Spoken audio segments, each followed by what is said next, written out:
First of all, thank you so much for doing this interview with us. We really appreciate it. Just have a couple of questions.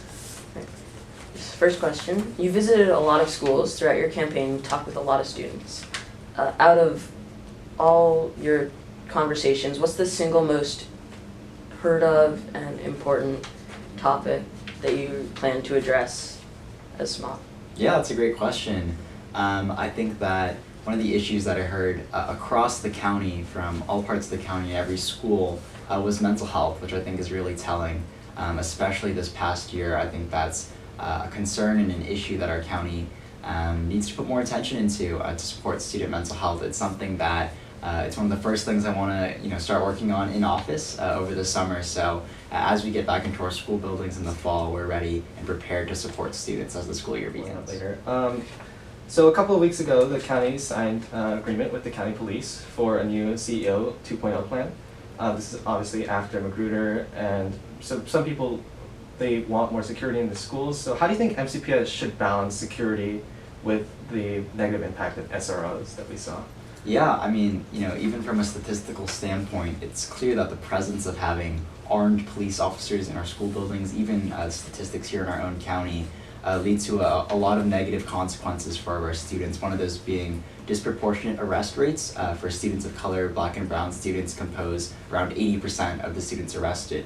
I think that's a clear injustice and a sign that the presence of armed officers in our buildings is not necessarily an effective way to approach school safety. As I mentioned before, I think mental health is a great way to make our school environment safer. I think ensuring we have enough administrators in our school buildings who can be receptive to student concerns for safety as they come up across the year is another great way we can support students, and making sure we have the infrastructure in place to make sure students feel safe. So specifically, do you think the new plan is a good idea, the one that the MCPS signed with the county police? So the new plan, I think that there's definitely a lot of differences from the model that we had before, but the bottom line is that around our school buildings there's still a presence of police officers. So I think that those same patterns that we saw of disproportionate arrest rates for students and discrimination against specific groups of students, we're going to see regardless of how it's implemented. So I think that we need to look at better solutions to support students.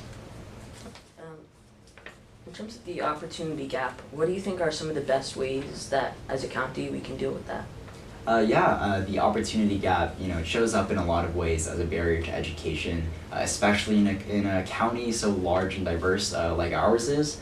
I think one of the biggest disparities we see, especially in high schools, is the amount of course listings that each school has. One school in our county will have hundreds of options for APs and elective courses. Other schools in the same county will just have a fraction of that. So that's obviously a big disparity that stands. One of the things that I want to work on to close that gap over time is to allow students to take any course offered in our county virtually, expanding our virtual academy so students can not only be enrolled in their home schools, their high schools in person, but also take some classes online. That way, if your school doesn't offer it, you can still engage in that level of learning. That's one way of many, I think, that we can start to close those gaps that we see in our county. So if you were taking a class through the virtual academy, you would stay in your school, but you would attend the class virtually to get access to that course. Right, so if it's one class a day that you want to take that your school doesn't have, you can do that just by logging in online and taking it online. As SMOB and as a SMOB candidate, obviously you're very busy, and how do you, in your day-to-day life, how do you balance that and your schoolwork?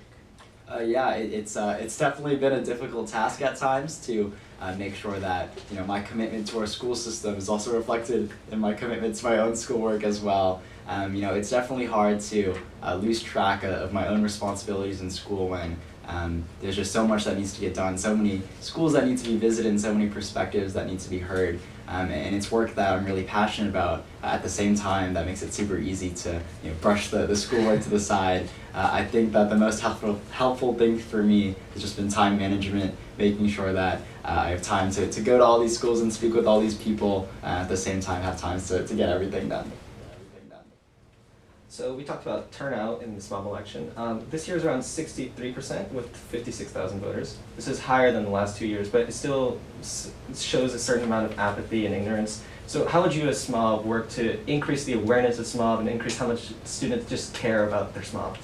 Yeah, thinking back to before the pandemic, before the virtual learning years, the voter turnout in Montgomery County typically was around 85%, which is a huge election with so many eligible voters. That's a huge turnout. I think that over time that turnout is going to grow and get back to that point. But we definitely want to make sure that we're taking as many steps as we can to make sure that happens as fast as possible. I think the great part about this election is that every student, grade 6 through 12, gets to vote. That's 88,000 eligible voters in our county. And we want to make sure that we're capitalizing on the fact that we have so many eligible voters and engaging as many people as possible in the democratic process. I think looking at these past few years, the SMOBs of the past have done a great job of kind of bringing attention to this role to make sure the work they're doing is reflective of the interests of students, so students can be invested and engaged in the work of not only the SMOB but the board as a whole.